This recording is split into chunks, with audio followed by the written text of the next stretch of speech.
जब यति कुरा पनि के देखाएको होला भनेर भन्लान्। Anyway hello everyone, welcome to my mini vlog. मेरो बुढाले चाहिँ अफिसबाट आउने बित्तिकै के ल्याइदिनु भयो त सोध्दै थिएँ मैले, के ल्याइदिनु भयो भनेर। तिमीलाई जाडोको कपडा थिएन, जाडोको कपडा ल्याइदिएँ भनेर भन्नुभयो। ओ माई गड, म त सरप्राइज नै भयो कसम से। त्यसपछि मैले भिडियो स्टार्ट गरि नै हालेँ। भिडियो स्टार्ट गरिसकेपछि भिडियो नहाल्ने त कुरै भएन होइन त साथीहरू।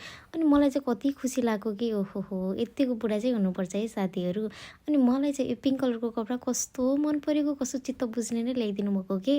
जे होस्, मलाई चाहिँ सबै कपडाहरू चाहिँ मन पर्यो। यस्तो जाडोको मौसम चाहिँ न्यानो न्यानो कपडा ल्याइदिएपछि मन नपर्ने त कुरै भएन होइन त साथीहरू। अनि मलाई चाहिँ के भन्न मन लाग्यो नि, केटीहरूलाई चाहिँ कपडा नपुग्ने म मात्रै हो कि तपाईँहरू पनि हो कि, मलाई चाहिँ कहिल्यै पुगे जस्तो फिलै नहुने। जति किने पनि है, लाउने बेला चाहिँ एउटा राम्रो भेट्दिनँ, के भएको मेरो आँखालाई। अनि यो कोट चाहिँ मलाई कस्तो मन परेको थियो है, तर मैले सोचेको जस्तो कपडा चाहिँ थिएन। मलाई चाहिँ यस्तो कपडा चाहिँ मन पर्दैन, कस्तो बिजाउने टाइपको हुन्छ नि, हो त्यस्तो टाइपको थियो कपडा चाहिँ। तर मन परेको थियो, बुढाले दिइसकेपछि लाउँछु म, राख्छु भनेर सोचेको थिएँ। धन्न 10 मिनट ढिलो भएको चाहिँ त्यसले लग्थेन होला साथीहरू। लाउने बित्तिकै मलाई चाहिँ छातीनिर र टाइट भयो भनौँ न, समायो मलाई चाहिँ।